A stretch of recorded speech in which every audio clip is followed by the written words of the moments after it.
Okay, here we go. Chapter 4, Part 3, if all goes well. Biomes. Talking about biomes, we finally got into biomes. Biomes are determined by climate. Climate is determined by the amount of the temperatures and the precipitation, so the amount of rain. Those two things actually determine plant life. Plant life determines what biome it is. And then, of course, there's animals that live in those specialized biomes. So we're going to go through each of these. Love this graph. Shows you kind of the situation. You have your tropical, your temperate, and then your polar. And again, then these are based on temperature, and then which one you actually get. Do you get a tropical rainforest? Do you get a subtropical desert, savanna kind of situation? And that is determined by the amount of precipitation. And again, everything on the low side is considered kind of a desert, where everything up here, real high rain, is a rainforest, and then in the middle you have basically just your forests. So quite interesting. If you look at the map down here, you can see that they are set up to some degree as strips. They run parallel to the latitudes, and that's because you get the different conditions at the different latitudes, but there is some variation depending on mountain ranges and what's going on along the coastlines and stuff like that. So there is a slight variation. Okay, climatograms. You guys did some of those, so I'm not going to go over those. So let's just jump into our polar biomes. First one, cold one, is the tundra. Very little precipitation, very cold. This is as far north as anything can get, or as high in altitude up on tops of mountains.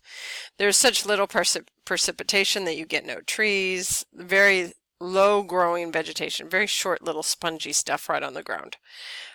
Very short growing season in the summer. The rest of the year is way too dark and too cold, and so it's literally like 3 months of the year is there enough light and everything for it to grow. During that time, the soil, the top layer of the soil will thaw, but underneath that the subsoil is frozen, permanently frozen, and that's called permafrost. And that's another thing that restricts a lot of the activity and stuff in this area.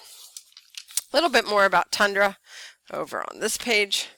Again, very slow decomposition because it's just too blasted cold, so the stuff that's there doesn't decompose very quickly. Very poor soil nutrients just because you have low decomposition, slow decomposition, very little. So there's not a lot of nutrients going back in the soil. And then the soil's frozen. That doesn't help. Global warming is resulting in actually an increase in some of that thawing of the ground and a little increase in decomposition, but it's happening in a very wet environment, which creates methane. And of course, methane is a greenhouse gas, so not a great thing there. It actually ends up being a positive feedback loop. Where do you find tundra? The Arctic, Antarctic, kinda, and then the tops of mountains. The other polar biome is the boreal forest, also known as the taiga. This is very cold temperatures, very little precipitation, or just a little bit. This has a not quite as cold as gets a little warmer in the summer than the tundra does, and a tad more precipitation, but not much. Mostly conifers, cone-bearing things, that's your pine trees. Again, very short summer, so very slow decomposition, not a lot of time, and it's cold. So things do not decompose well when it's cold. Nutrient poor soil, again, same thing. If you have little or slow decomposition, you're going to have nutrient poor soil. Very short growing season, few months. This area, because there are trees, we do get logging. Humans have gone into the area to do some logging. Okay. Moving on to temperate biomes. This is the temperate rainforest. Love this one. If you ever go up to Seattle and Washington and stuff, Washington out on the peninsula has temperate rainforest. It's a coastal biome, only found on coastlines. It's also known as a cloud forest. It's very foggy. All the tops of the mountains look like they're buried in a cloud kind of thing. Moderate temperatures because it's along a coastline. The ocean helps to moderate the temperatures. Cool side, but pretty much the same year round. High precipitation. Again, lots of humidity, lots of things going on. What just happened to my screen? Hang on, guys. What in the world? What in the world? Okay. Okay. Well, sorry about that. I'm having computer issues. What can I say? Year-round growing season, things can grow year-round, not necessarily very fast, but year-round. Large trees, this is a huge area for logging, especially up in Seattle, Oregon, that area. Oh, and now I have, well, that was kind of crazy. My computer decided to do everything at once, but here we go. Okay, so again, temperate rainforest, also known as cloud forest, in Washington, Oregon kind of area, coastal areas, Australia. Heavy-duty logging in those areas because they're large trees. Okay, moving on. Another temperate forest. We have the temperate seasonal forest, also known as the temperate deciduous forest. This is the forest you probably know, let's be honest. If you go up north to see the leaves change, that's a deciduous forest. Warm summers, cold winters, seasons. They have spring, summer, winter, fall kind of thing. They have all the seasons. That's why you're going to go up there to see the leaves change. Moderate precipitation year-round, deciduous trees. Deciduous trees are the trees that lose their leaves. That actually helps conserve water in the winter when it's less, when there's less precipitation, kind of thing, which creates a lot of leaf litter, which then that leaf litter decomposes and it puts a lot of nutrient in our soil, so it's also a nutrient-rich soil. Lots and lots of leaf litter, lots and stuff going on.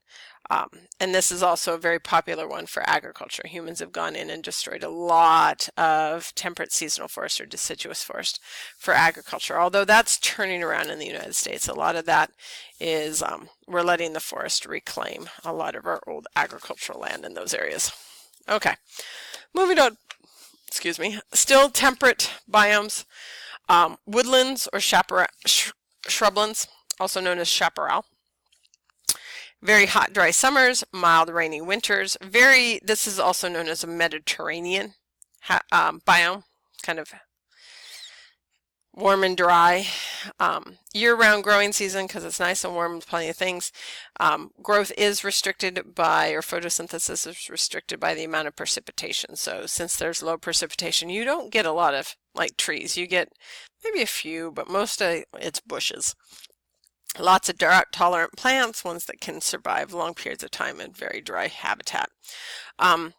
Chaparral also has a very serious fire regime. Many of these forests, all of our forests and stuff, they're meant to burn every once in a while as a renewal kind of thing.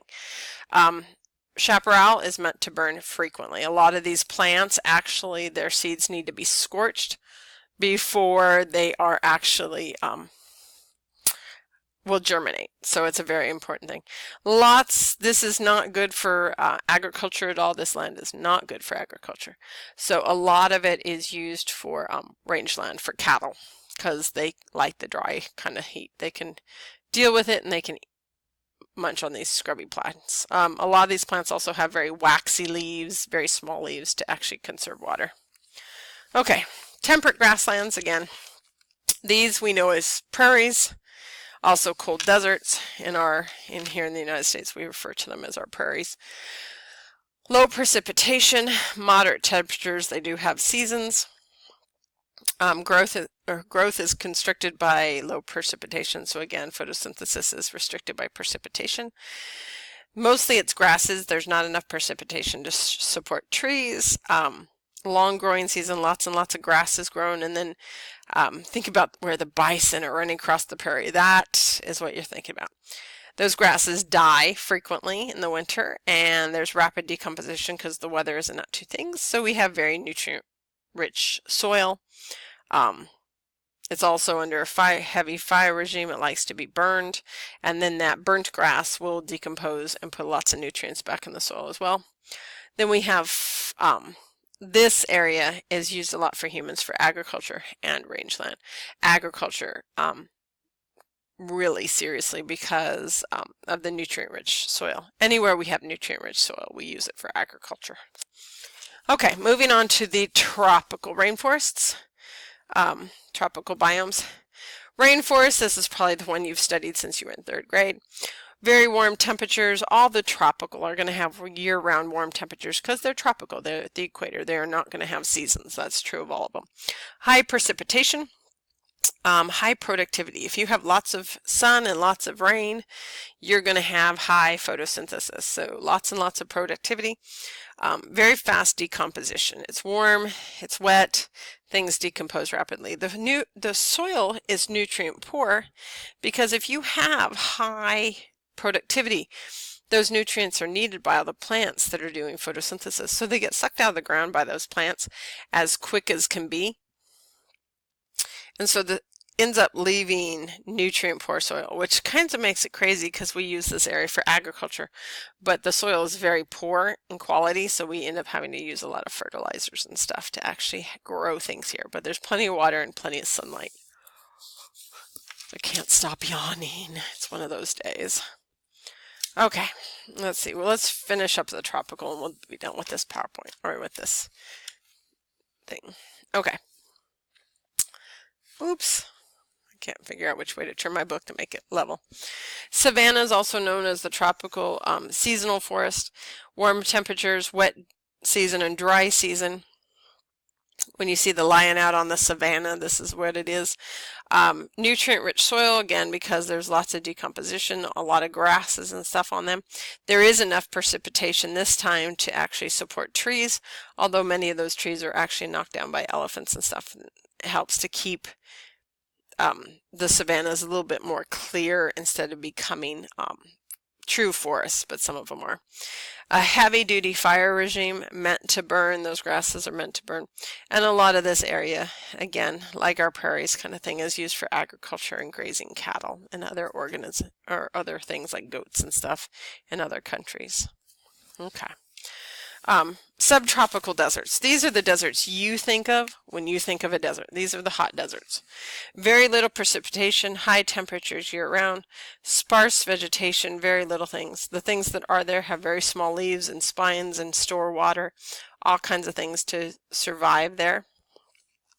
They have spurts of growth. In the spring, when there's plenty of sun and all of a sudden rains come through, they grow like crazy. They will grow and flower within hours of getting that rain, and that's so that they can reproduce before they run out of water. So very short growing season, and that season occurs after it rains. So very neat. But deserts are amazing because they don't look all that pretty, and then it rains, and boy, do they bloom. They're very cool. Okay, so I'm going to cut it off there, and then I will go through the aquatic ecosystems on the next PowerPoint or next video. Hopefully this works.